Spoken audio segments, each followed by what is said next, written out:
Avez-vous déjà pensé à ouvrir une agence de location de voitures? Il y en a près de 10 000 sur tout le Maroc, mais il y a encore de la place pour tout le monde.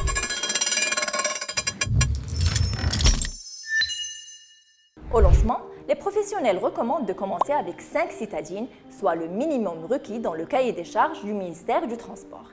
Elles devraient coûter dans les 170 000 dirhams chacune, soit un coût d'investissement de 900 000 dirhams si l'on y ajoute aussi les frais d'équipement et d'aménagement du local. Les charges auxquelles fait face le propriétaire sont connues.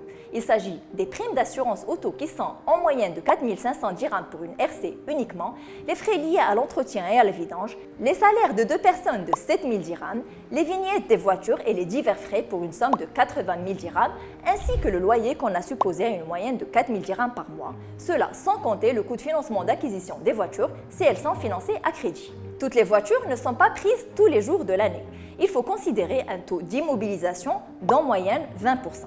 Si l'on considère un taux de location plein de 4 voitures à un prix moyen de 300 dirhams par jour, qui ne change pas en fonction des périodes, l'affaire peut dégager un bénéfice de plus de 400 000 dirhams, sans compter le coût d'amortissement ou du crédit.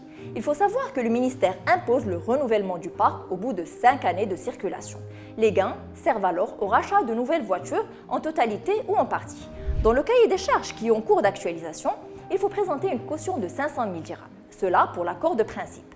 Après, il faut remettre d'autres documents comme un justificatif de disponibilité d'au moins 5 véhicules, une attestation d'inscription au rôle des patentes dont l'objet est l'activité de location de voitures, une attestation d'inscription à la TVA, à la CNSS et un plan des locaux destinés à l'exploitation.